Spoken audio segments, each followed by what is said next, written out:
Welcome to the Fishbowl Radio, everybody. My name is Chief here, and joining me today is Jalen. This is the Fishbowl Radio, your hometown podcast. How you doing today, Jalen? Hey, I'm doing well, Chief. Doing well. How you doing? I'm doing pretty good. Nice to get somewhat, I guess you would say, not really as chilly weather. It was a little bit chilly this morning, but, I think we actually handled it pretty well. The rest of the week looks really good if you're going to go out to the parades later on the weekend, like Mardi Gras. Our Mardi Gras season isn't under like we're right Mardi Gras. That you all had to put out like parking, like you got to park right here for the parade, and so Corona Bonaparte is gonna have their Mardi Gras parade in Lafayette on Saturday. So that is something that everybody should have fun at the Bonaparte parade. I know Rio was this past Saturday, so a couple of the big parades are coming along. I know Scott had theirs on Saturday, and I saw some people were not upset about what was going on with the Scott Police Department uh, and one of the floats and stuff. So that is something that it's Mardi Gras season. It's gonna be a fun time, I think. So, but we're not here to talk about Mardi Gras too much. We're here to talk about baseball. Jalen, Cajuns coming off a 2 out of 3 series win against Nebraska. I predicted them to lose the series. I will say that because this is the beginning part of the season. I need to see a little bit more from the Cajuns, like I said before. But, and there's always a but with everything, you don't know how a team is until, like I said, I felt like this team with this early, tough start to their schedule was going to help them later on in the season whenever they play in the regionals and the super regionals, whenever that stuff starts getting on their way here.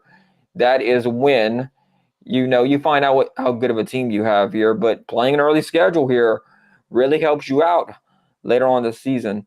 So, Jalen, what was your reaction whenever you found out the Cajuns went 2-3 against number 22 ranked Nebraska, which they're not ranked this week, but I'm counting this as 2 top 25 wins because they were ranked whenever you played them. So, what you think about last weekend's series matchup? Yeah, they achieved. It was definitely. And yes, you have to say that this they won top 25 matchup at the time, Nebraska. Well, Chief, you did get one part right. You did say they were going. You did say they were going to lose the series, but ultimately they lost the first game.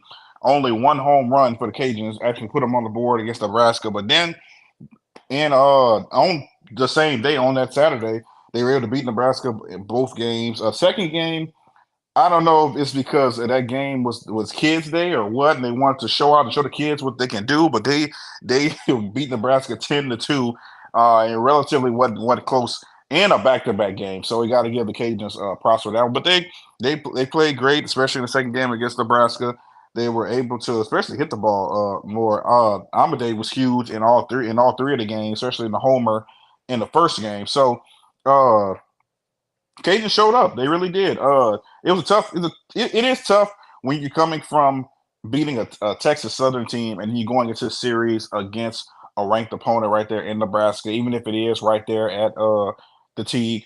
But like I said, the Cajuns played great, and now they just got to keep the momentum going as they have a couple of Louisiana foes coming up, Chief, before they come to the next series against UC Irvine.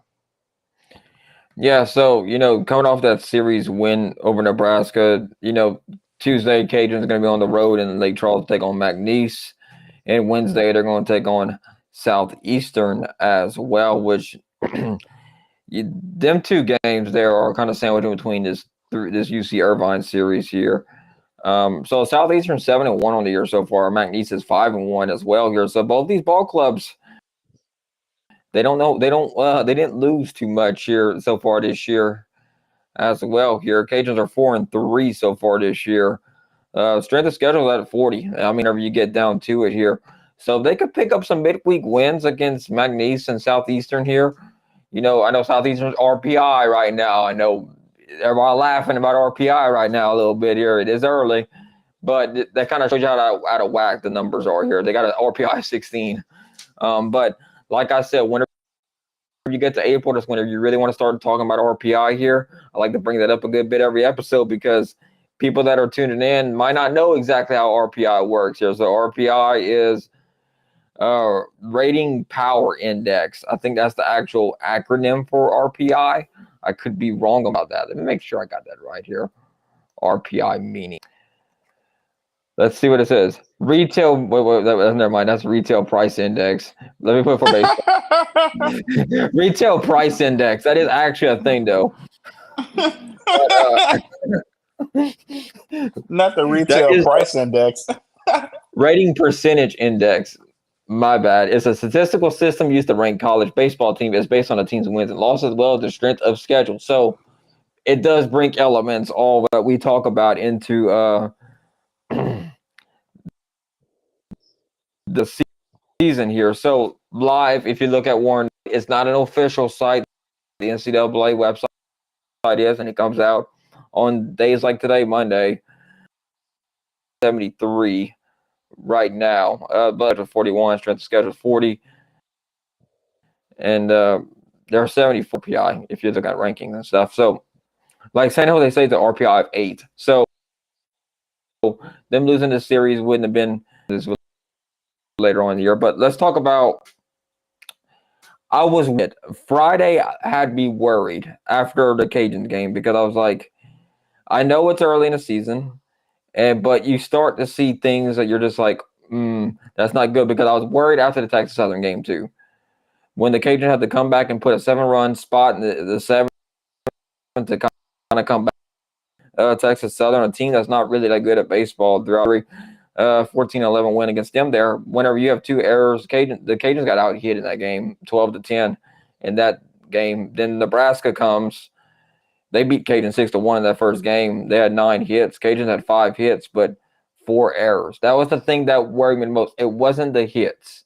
It was the errors committed, because if you look at the San Jose State game, Cajuns had 4 errors on that Sunday. They had 2 on Saturday, and they had 2 again.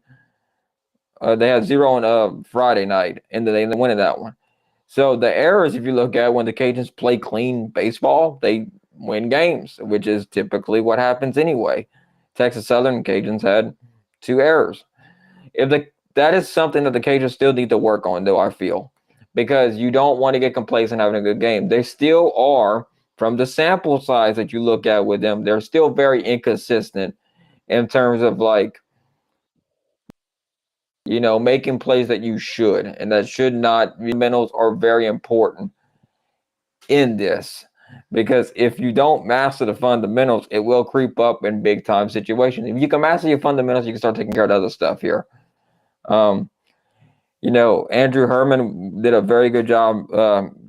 He did a very good job. The Cajuns swept, Nebraska 2 games in a doubleheader there, and before getting a complete game effort from Andrew Herman, and intended to win, their second game there. So we'll see what happens here. The Cajuns are going to be, they struggled last midweek, so I'm kind of curious to see how this Cajun bullpen reacts to all that there. How do you respond and stuff? And, pitching's been one of those things that the Cajuns have been kind of looking at here. So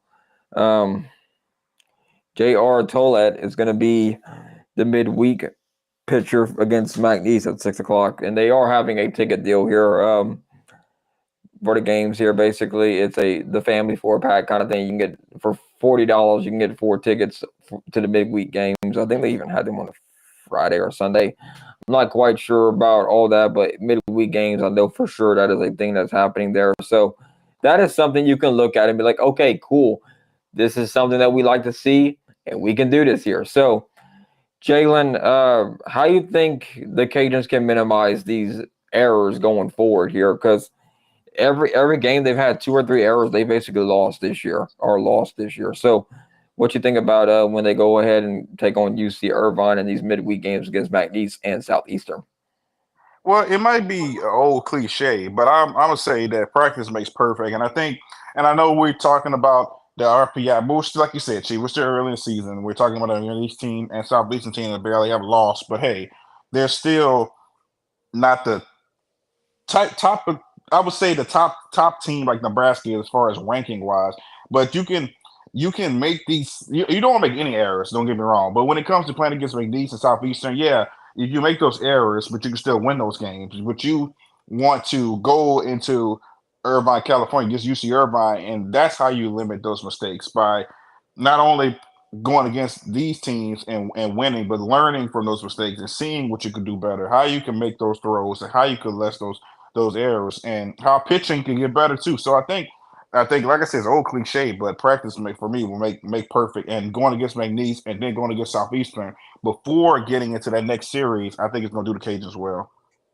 So J.R. Tollett, he's a 7.71 ERA, 4.2 innings pitched so far, 5 hits given up, 6 runs, 4 earned run, 1 base on balls, and 6 strikeouts from him so far this year in the 2025 season. He's 1-0 in his starts here. So, obviously that ERA is not good at all, 7.71.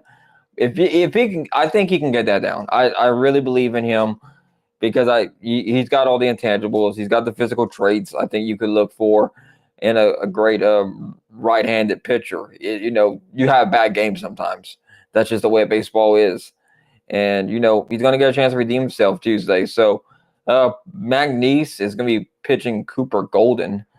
He's 6'4", 220, a junior out of Odessa, Texas here.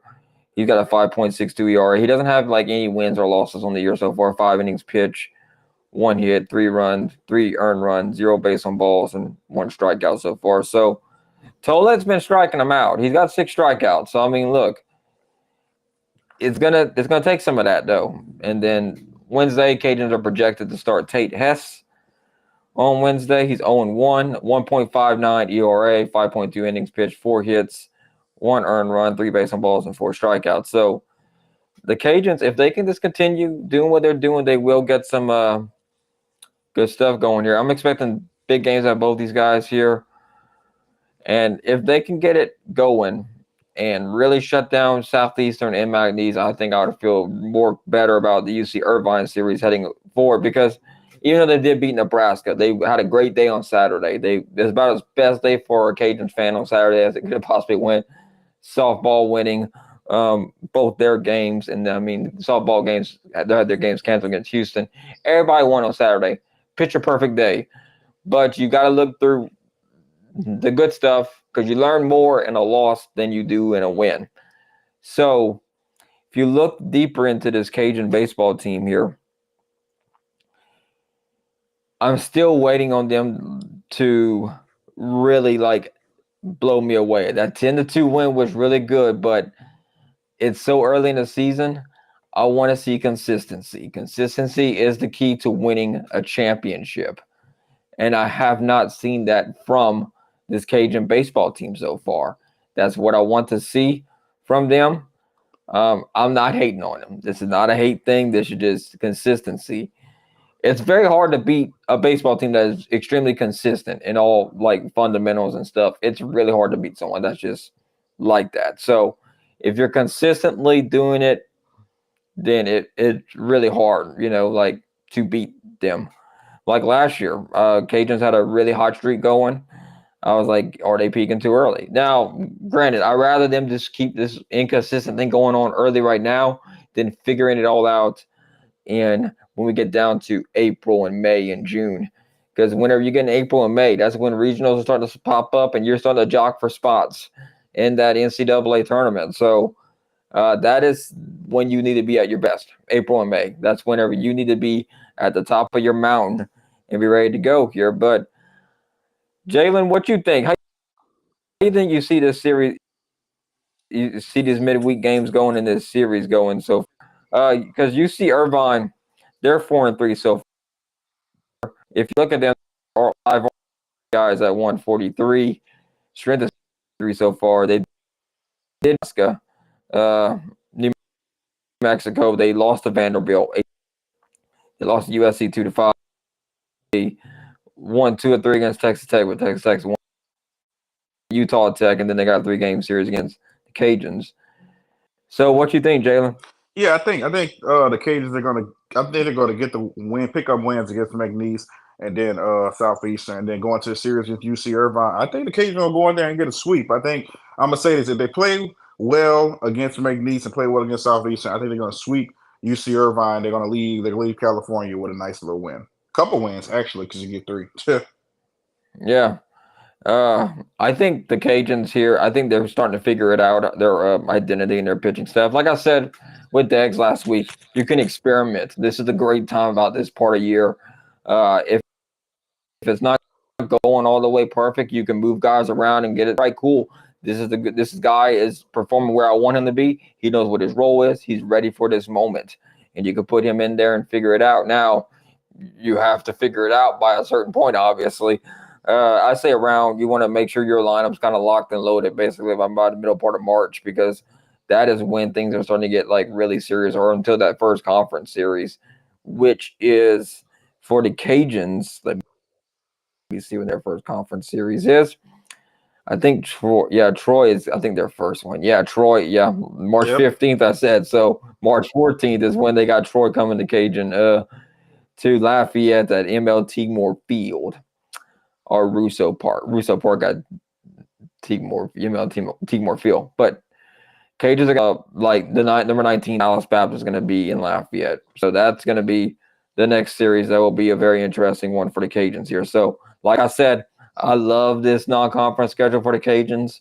I think it's gonna really help them out later on in the season when they get down to April and May and stuff. So look, it's going to help them out. They got some good ranked teams coming to Lafayette, and I'm excited for this Ragin Cajun baseball team here. So, how I think this is going to go here, I think they could split these midweek games here.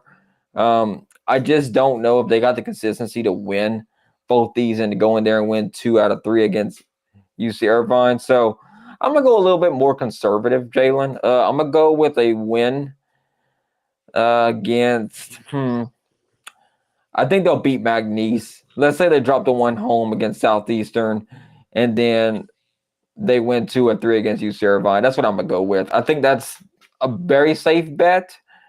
If you want to flip it around, I think my other one would be 2 wins in the midweek, win 1 game against UC Irvine, and drop 2. So I think we're kind of somewhere in that same realm. I think 3-2 for this week. Going into next Monday when we do our next podcast on the Cajuns here, I think 3-2 this upcoming week is something that I think we can expect out of this Ragin' Cajun baseball team here as we look ahead to them here. Now, we're going to switch gears here.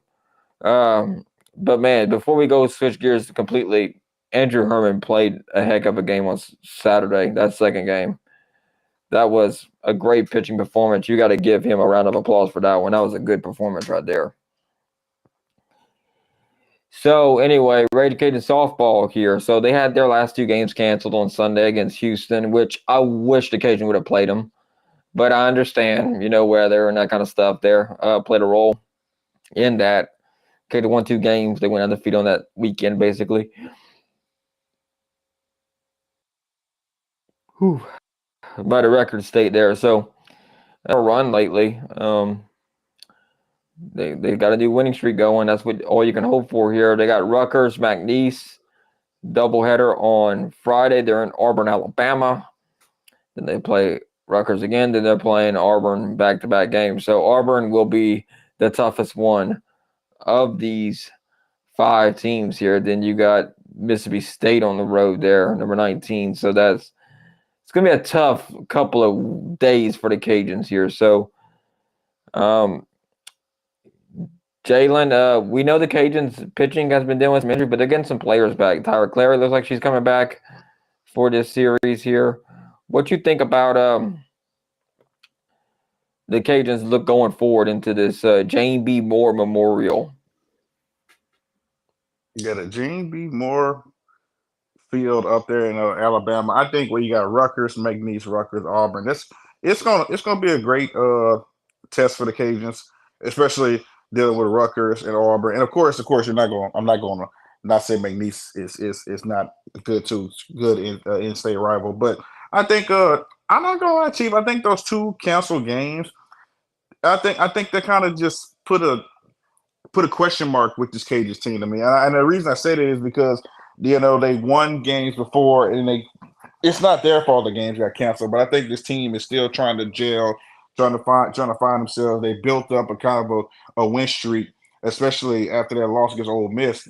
They haven't lost in over a week. So now they get to go and face Rutgers coming up. I think this is a huge game for the Cajuns to start off with, because I think they're going to come out and say, hey, we got these 2 games canceled. we have the mindset now. It's like, okay, now those games are behind us. We need to move forward, keep going. Like you said, they're getting players back, trying to gel more of the team. Allison Habber's trying to get rotation, but like just a whole everything is feel like it's coming together so far. And I know it's just the beginning of the year, but at first, especially that beginning loss against Texas, everybody was thinking like, "Oh, okay, you know what? Is this Cajuns team going to be good?" You got to give them time. And I think starting off in this series against a Rutgers team, and I think the Cajuns are going to win. By the way, I think that's how you start this momentum going and get everybody on the train of okay, let's see what this Cajuns team can do. Look, I was really impressed with them come back against Houston. The walk-off RBI base hit, that's all you need there. That's literally what it takes to win games is there's enough on this team, like I said, before the season started, that they can make a regional run. Supers are going to be kind of an interesting one here. I think the talent is there for them to get to the supers, even though some people don't think that. I think there's a good bit of people in Cajun country that don't think that for them, because they're like, oh, we lost all these players to Texas Tech. This is Raging Cajun Tech or something like that. Basically, when you go look at with Gary Glasgow cleaning house here, basically, and taking all the players with him, mostly Sam Landry with Oklahoma. But when you look at it there, I didn't see where Glasgow never brought the Cajuns to Oklahoma City. Almost said Omaha, Oklahoma City. But if you look at it there, he never did that.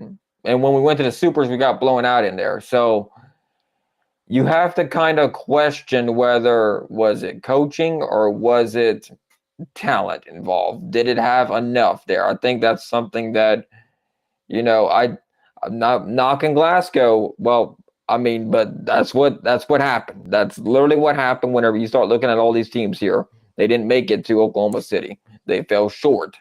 And I think that was in 23. That's when that happened. But last season, they got knocked out in the regional. They hosted a regional at home, got knocked out in the same regional. So people think that's being a little overly critical, but that's exactly what happened. If, that's part of, just calling it like you see it, basically, kind of thing there.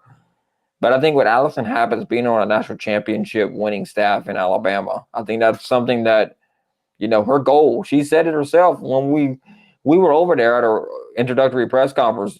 You were, Jalen, I think. She Yep, I said the was. goal, yeah, the goal for the Cajuns is to win national championships. And I was watching it live, and I was like, that's a big statement to make, especially for here in Lafayette, Louisiana. Like we're Yep. not used to like hearing about national championship runs and stuff. And she wants to turn the Great Cajuns Softball program into a national championship winner, which they definitely can be. This is the closest program of any program that we have currently that can compete for a national championship, aside from water skiing. We got water skiing on lock down here, okay? Um,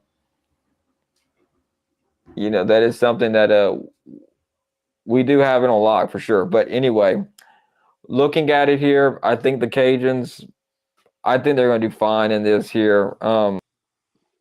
Rutgers, I think they'll beat Rutgers both times. McNeese could be a good like regional kind of tune-up game because McNeese does get to the. I think those 3 wins right there. Auburn might be kind of a tough one to figure out. I think it's gonna be tough to win one against Auburn. Best case scenario, they go 4-1, and I think that could be a very good thing here. Worst case scenario, I think they end up being 2-3 coming out of this thing. That's them winning both Rutgers games, which I think they will do.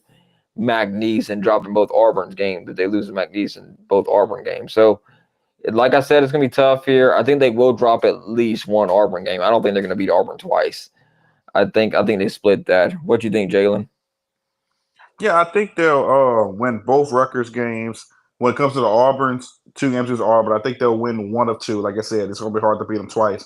But that McNeese game, though, that's gonna be an interesting one for sure. And I think the Cajuns are gonna pull up the. I think they're gonna pull up the win in that one. But it's gonna be a great. That might be the game of the entire Jane B. Moore Memorial. You just never know. Yeah, it might be. So I know it was a great Saturday to be a Cajun fan, and I'm pretty sure you know what I'm about to talk about here. So let's get to it here. We're gonna go from the diamond sport and the circle, and we're gonna go to the courts, the basketball court that is here. So Raging Cajun women's basketball last two games, South Alabama miss. I'm expecting both of them in the win both those games here. They dropped them on they lost today when they had won, and then it's about as good of a day of Saturday can get. But and then the men, Raging Cajun men, they're starting to find themselves. Like they beat Southern Miss and they beat Troy. It's gonna be a really tough out for them. I think they'll drop that one. I think they might beat South Alabama, but it's tough to say. I think they could win it. They're kind of on a good run, and I want to root for them so bad. So let me give them both of them. Let's do it. They're going to go on a 5-game winning streak in the Sun Belt Conference tournament, which every win they can get from here on out is going to be huge because they might be able to go up with the standings. And if you look at it that way, it's going to be them. So I think that could be very huge for them. It'll be very interesting thing to watch here. So when you look at it there, if you look at the Sun Belt standings, this is women's basketball. Let's go bring up men's here. Well, since we're on the topic of hardwood women, the Cajuns need to win these next two games. The highest they can get is they got to hope for App State to lose out this week, and Old Dominion lose out this week here, so they can break the tie with Old Dominion. Now move them up because the higher up you are, less games you have to play. Less games you play, less chance you got to lose.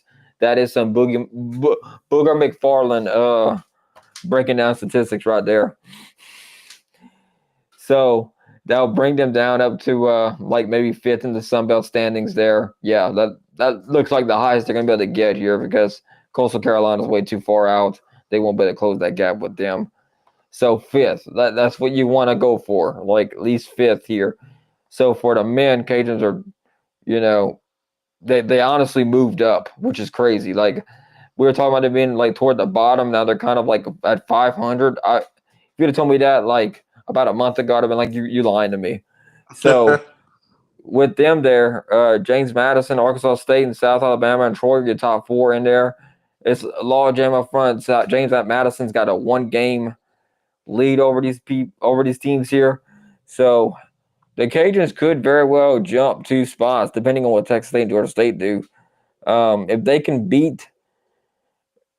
win both their games, they could very well end up at 10-8 and be tied with App State Marshall, depending on what they do as well here. But I think the Cajuns are going to drop one here. I think Arkansas State's going to end up beating them, and they'll probably end up maybe beating South Alabama, even though South Alabama's really good here. The Cajuns could very well drop down to like the Georgia Southern and be tied with them. So you don't want that to happen. Old Dominion's 1 game behind them. So looking at all that there, that is something to keep in mind as we go through this ending of this season here. So the Sun Belt Conference tournament, if they can get on a run here and win that tournament, that's going to be some for the Cajuns here. So I think it's definitely worth looking at here that they could potentially do this here and make a really big run as well. What do you think, Jalen?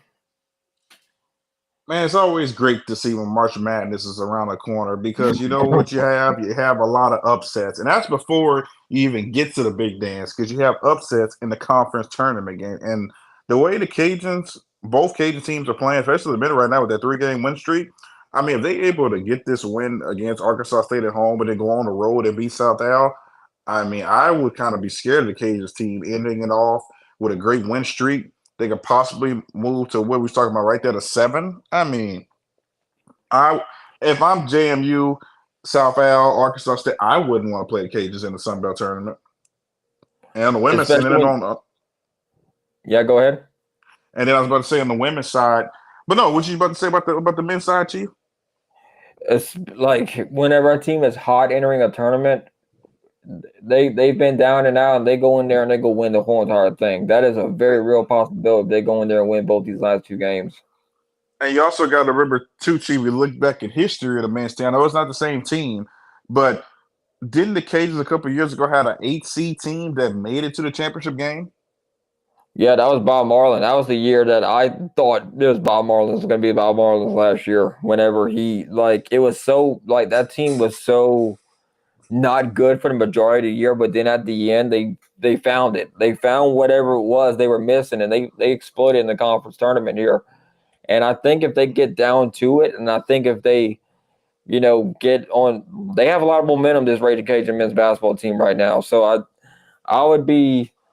It's going to be a very tough one for sure if you look at it here, because if you look at these basketball teams entering it here, men's basketball is peaking at the right time. Women's basketball isn't really doing it right now. They have 2 consecutive losses, but if they can win one of these last 2 games, that'd be the start of a streak there. You might get hot at the right time and win the whole entire thing. That's the beauty of basketball and baseball, honestly, in my opinion. Whenever you look at these sports here and how they do things here, basketball is very if you got to feed the hot hand whenever you got it, because if you don't feed that hot hand, you're going to end up on the packing up the bus and going home losing. So if you can end up doing that, you end up winning it there. But I think the Cajuns, you look at the men's team, I know they're undersized, and I know that's a real possibility that they get bounced out in the first game of the tournament here. But if they are able to win 1 or 2 games in that tournament, better watch out, because they might actually win that whole entire thing, because it is very tough to beat a team that is hot at the right time here. That's kind of what happened with remember when the Cajuns won it 2 years ago? I was afraid of them playing South Alabama when they had Jordan Brown and stuff on the staff a couple of years ago. I think it was 2 years ago. But yeah, whenever South Alabama was one of those teams that got hot too. There's always a team in the Sun Belt Conference tournament that gets in there hot. They've caused some chaos here. And the team that you thought was going to be the one to win it here isn't necessarily the case here.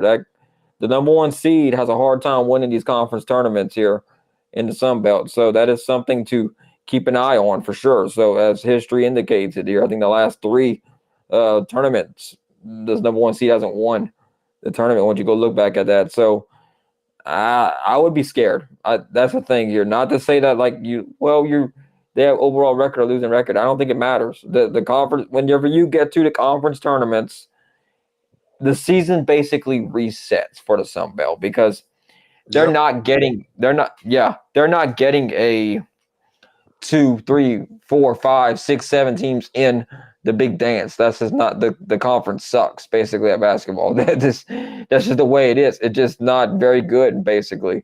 Whereas baseball has the luxury of getting 3 or 4 teams in from the tournament, because the Sun Belt Conference is so much better in baseball than it is in basketball. So I think in that regard, the Cajuns can win this tournament if it all breaks out right. You got to have a little bit of luck to win a championship, and this might be one of their things here. But as of this week right now, I think the Cajuns can, I think they'll split these games here between Arkansas State and South Alabama. As far as the women, I think they need to win both these teams here. I think they need to beat South Alabama. I think they need to beat Southern Miss. I want them to get some momentum going, because I think this women's basketball team, they can win this tournament. I think they can win the Sun Belt Conference tournament. I think there's enough talent on this staff to do it. I think they have enough. They just have to put it all together. They have played a pretty decent non-conference schedule compared to what they're going to be playing against us, like a 108, man. And, they quadrant 4, they're 11-8. Quadrant 3, they're 0-3. They have to put something together toward the end here. If they can they just got to win consistency. Consistency is the key here. They haven't lost. They haven't really been blown out recent. They lost in the 4th period against Texas State. That's something that happened there. Looking at them against ULM, they just shot. They didn't shoot great from the floor. That was the problem in that one. They were 25 of 65. ULM beat them from beyond the arc. That's what ended up winning in the game. Basically, they had 5 out of 17 threes. Cajuns were 2 of 10. That right there beat you every time. Just consistency. Like Coastal was a 9-point win where they got outscored in the fourth period. App State, they outscored them in the fourth period. Arkansas State, they got out. They ended up beating them in the fourth period, but they let go at a third. So just finish strong. Like that second half, they just got to finish strong, and they'll be able to get things going, I think, for them. So we'll see what happens whenever it gets down to it. What you think? Yeah, I think so too, and I agree with you, Chief. I think winning these last two against South Dallas and Southern Miss, they need these games, but not only for just momentum, but just to say like, hey, okay, we can potentially get a higher seed in the Sun Belt tournament. And this is the most veteran team this Cajuns women's team have had in years. So this is the year where they need to make some noise in the Sun Belt tournament and try to get into the big dance. Yeah, we'll see how all that goes here. So, anything you want to say, Jalen, before we get off here? Hey, I just want to say everybody keep tuning in too, because you got everything on. You still got, like we talked about, Cajuns basketball, men and women. You got baseball, softball. I mean, there's a lot to tune into. Pick your sport. But no basketball is getting to the nitty gritty at the end. But hey, you can still catch those last two games. Well, not the Yeah, last two, because they're on the road. One's on the road. But hey, still. I think like you can catch the men for the last time on Wednesday Yep. and the women on Wednesday. That's something that you can look forward to. I know the fans are gonna get split, so it's gonna be kind of rough. Like with gonna be on the road on that weekend, and then the Cajuns gonna be at home on Wednesday. So yeah, they got all kind of stuff going on here. So thank y'all for tuning in here to this episode here at the Fishbowl Sports Radio. Here, you know what the crazy thing is? I want to show y'all this here. Let me see if I can pull this up on our camera here. I'm gonna have to get in. Let me see if I can pull it up here real quick. Cause I'm gonna like the power of this is crazy. Like this has blown my mind. Cause I love looking at like these AI renderings and how cool they look and stuff here. Let me see if I can make this zoom in a little bit more whenever I get down to it here. Is it giving me an opportunity? I don't know if it is. Well, anyway, I'm just gonna pull this up on our screen here real quick. Give me a second, guys. Let me see. I got all kind of like dials and stuff I gotta grab. Let's do this. I'm gonna switch to that camera. That's a different camera. Let me just see. I'm gonna share a screen, and it's gonna be this. No, that's our live stream. Yeah, that's it. All right, you're seeing our. I think I can make this bigger. Look at this crazy thing. What y'all think about this, man? Like, I want to make sure. What you think, Jalen? This is all AI, bro. That is, man, look at that. That's cool though. That is very So cool. yeah, so when I was on Chat GPT, you can generate images and stuff in it. I was like, put me a mic in a fishbowl in a bayou and name it your hometown podcast. Because I think that's what we might start branding ourselves as. I kind of like the hometown podcast thing. I think it's interesting. But if you look at it here, yeah, like this is, I want to get these texts out the way so y'all can see what I'm talking about here. That's the wrong thing here. Let's see. Hide. Nope. Wait, hide it. Yeah. Okay, good. I was tapping it twice here.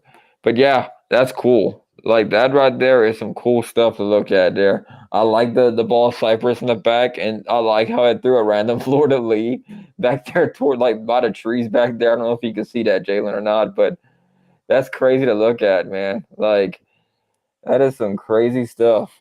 It's kind of funny because like I've done some like AI image stuff like this before, and it'll give people like it'll generate like if you do a prompt of like, hey, let's go jump into like okay, like a kid unwrapping a birthday present, okay, and it will generate the prompt, but sometimes the kid will have like 7 or 8 fingers.